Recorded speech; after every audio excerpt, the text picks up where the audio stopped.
भारत में आरक्षण व्यवस्था का उद्देश्य सामाजिक और शैक्षिक रूप से पिछड़े वर्गों को समान अवसर उपलब्ध कराना रहा है। समय के साथ आरक्षण को लेकर देश में अलग अलग मत सामने आते रहे हैं। इसी मुद्दे को लेकर आर्थिक आधार आंदोलन द्वारा प्रदर्शन किया गया और मांग उठाई गई कि आरक्षण का आधार जाति के बजाय आर्थिक स्थिति को बनाया जाना चाहिए।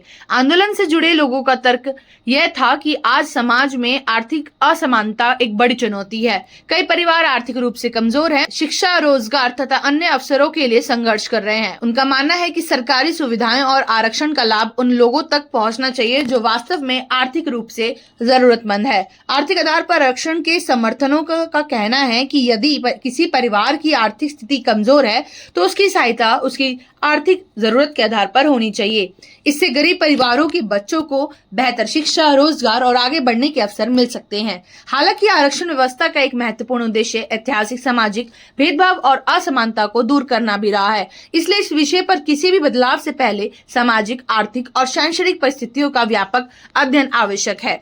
निष्पक्ष व्यवस्था के लिए सरकार को यह सुनिश्चित करना चाहिए जरूरतमंद लोगों तक योजनाओं का लाभ पहुंचे और किसी भी वर्ग के साथ अन्याय ना हो। इसी खास आंदोलन में शामिल हुए वरिष्ठ अधिवक्ता डॉक्टर एपी सिंह नरोला जी जो कि बहुत बड़े सामाजिक, राजनीतिक नहीं कहूँ, सामाजिक, पूरी तरह से सामाजिक कार्यकर्ता हैं। समाज जंति जना अस्मिन् समाजा की नीति, रीति, पद्धति और सिद्धांत पर चलते हैं। आज जंतर मंतर पर इस धरना, प्रदर्शन और आंदोलन के द्वारा ये कार्य किया जा रहा है। देश के महामहिम राष्ट्रपति, माननीय प्रधानमंत्री, गृह मंत्री जी को ये ज्ञापन दिया जा रहा है और शुरुआत हो गई है। और शुरुआत ऐसी हुई है कि हम पूरे देश के लोग, 80 करोड़ लोग नहीं हैं, कोई कहे सवर्ण की बात है। इस देश का गुवाहाटी से चौपाटी, कन्याकुमारी से कश्मीर, अटक से कटक, खाड़ी से पहाड़ी तक के सभी लोग, सवर्ण लोग एकजुटता के साथ अब आरक्षण को हटाने के लिए पूरी तरह से तैयार है। प्रवीण अरोड़ा जी को देख रहे हैं, सुरेश शर्मा जी को देख रहे हैं, राणा साहब को देख रहे हैं, भारद्वाज जी को देख रहे हैं, गुप्ता जी को देख रहे हैं, मिश्रा जी, शर्मा जी, इस तरह सभी लोग पूरी तरह से आज सड़कों पर उतरने के लिए तैयार हो रहे हैं। और ये आंदोलन अब तब तक नहीं रुकेगा क्योंकि अब इसमें आर्थिक आधार आरक्षण आंदोलन 4A हो गए हैं। 5वां A मेरा है एपीसी का। तो समझ सकते हैं आप, अब इसको मजबूती मिलेगी और पूरा देश आर्थिक आधार पे आरक्षण इसलिए जरूरी है। हमारी सरकार कहती वसुधैव कुटुंबकम। पूरी दुनिया में हम जाते हैं, कहीं जातिगत आरक्षण है ही नहीं, कहीं जातिगत आरक्षण नहीं। आर्थिक आप दीजिए, दिव्यांग को दीजिए, गरीब को दीजिए।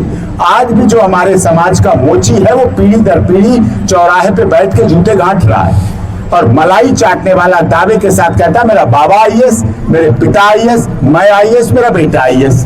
ये जो चीज है, 90% वाला सड़क पे बेरोजगार, 30% वाला उसका बॉस बन के बैठ जाता है। और हद तब हो जाती है जब रेप की विक्टिम, मर्डर के डिसीज्ड लोगों के साथ भी भेदभाव हो जाता है। रेप, गैंग रेप अगर 2 बच्चियों के साथ हो, एक सवर्ण हो एक दलित हो, तो दलित बेटी को 5 लाख मिल जाएंगे और सवर्ण बेटी को मुंह छिपाने के लिए मास्क भी नहीं मिलेगा कि वो अपना मुंह छिपा के देश में रह ले।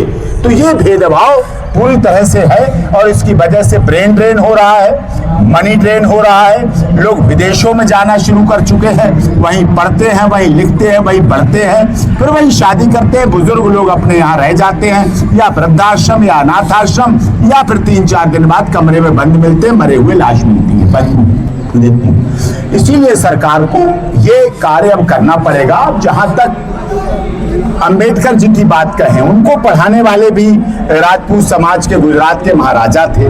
उनको शादी कर 2-2 शादियां कराने वाले, अंबेडकर गोत्र देने वाले ब्राह्मण समाज का महाराष्ट्र में गोत्र है। तो ये सबको सामने दिख रहा है। उसके बाद भी अगर कोई भेदभाव जैसी बात कहते हैं, और स्वयं डॉक्टर भीमराव अंबेडकर बाबा साहब जी ने कहा था कि 10 साल का दे दो आरक्षण, अगर 10 साल से अधिक बढ़ा के आरक्षण दोगे तो ये फिर नकारा हो जाएंगे। और वो दिख रहा है, अब वो दिख रहा है, शो हो रहा है। इसीलिए सरकारों को जागृति लेनी चाहिए। अब आपको ही उठना पड़ेगा।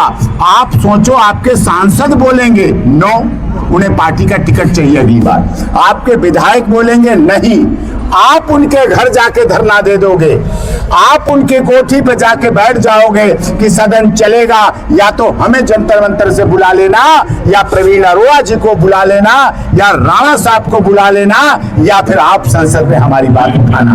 तो ये ऐसे गंभीर विषय हैं जिन पर अब सरकार को चर्चा करनी चाहिए। और मैं ये आपसे वादा नहीं वचन करता हूं, अब संसद के इस जंतर मंतर मार्ग पर अब तो प्रतिदिन आर्थिक आधार पर आरक्षण के आंदोलन होंगे। आज भी देख रहे हैं, कल भी देखा, परसों भी आपने देखा हम आए, और कल भी देखिएगा साहब। आईबी की रिपोर्ट देख लेना, दिल्ली पुलिस के कि कोई माई का लाल है, कोई इसको छेड़कर दिखाए, असंभव यह हो नहीं सकता। इतिहास में जब भी समस्याएं रही उस समय संभव प्रतीत हुआ, आज वो इतिहास है। तो इतिहास से उन राजनीतिज्ञों को प्रेरणा लेने की आवश्यकता है। और मैं प्रवीण अरोड़ा माई का लाल हूं, आपसे कहता हूं कि आप जो प्राइवेट सेक्टर में भी आने की बात करते हो कि हम प्राइवेट सेक्टर में भी आरक्षण को लाएंगे, विशेषकर जातिगत आरक्षण को लाएंगे। जिस प्राइवेट सेक्टर ने राष्ट्र का उत्थान किया, सरकारों ने किया क्या आज तक? जब अंग्रेज भारत में थे उन्होंने कल्पना नहीं की थी कि हम यहाँ से जाएंगे। उनकी कल्पना क्या थी? हम यहाँ पर हमेशा राज करेंगे। और उन्होंने जो सुविधाएं कायम की वो आज भी कायम हैं। जो कुछ किया वो प्राइवेट सेक्टर ने किया। जब देश का उत्थान अग्रसर हुआ तो ये हस्तक्षेप करना चाहते हैं, घर घर में जातिगत आरक्षण लाना चाहते हैं। आखिर अब जातिगत आरक्षण लाओगे कहां से? आप जनरल वर्ग को इतना दबा रहे हो, इतना दबा रहे हो, जनरल वर्ग का भारत से अन्य राष्ट्रों में पलायन कर रहे हो। भाई से बहन बिछड़ रही है, माँ बाप से बच्चे बिछड़ रहे हैं, बच्चों से माँ बाप बिछड़ रहे हैं। आप जातिगत आरक्षण के ठेकेदार बनते हो। अरे अगर जातिगत आरक्षण की ठेकेदारी लेनी है तो प्रत्यक्षता रूप से जब राष्ट्र की आजादी में हिंदू मुसलमान सभी धर्मों ने मिलकर भारत राष्ट्र में आजादी का विघ्न हो जाए और राष्ट्र को आजाद कराया। राष्ट्र के आजाद होने के पश्चात आप तालमेल नहीं बना पाए, राष्ट्र के दो टुकड़े करवा दिए, 4 लाख से अधिक लोग मर गए। पंजाबी वहां से स्थानांतरण कर कर यहाँ पर आए, लूट पीट गए, उनके पास क्या था? खाली हाथ आए। और आपने, उन्होंने अपना धर्म परिवर्तन नहीं किया। मैं प्रवीण अरोड़ा जो कम्युनिटी से पंजाबी हूँ, मुझे गर्व है कि मैं पंजाबी हूँ और मैं उन सब देशभक्तों को नमन करता हूँ। और अगर आरक्षण देना ही है, जातिगत आरक्षण देना ही था, अगर आप इतने ठेकेदार बनते पंजाबियों को दे देते, पर नहीं। सरकारें जिस रास्ते पर पथ पर चल रही हैं वो रास्ता मात्र देश को टुकड़ों में बांटने वाला है।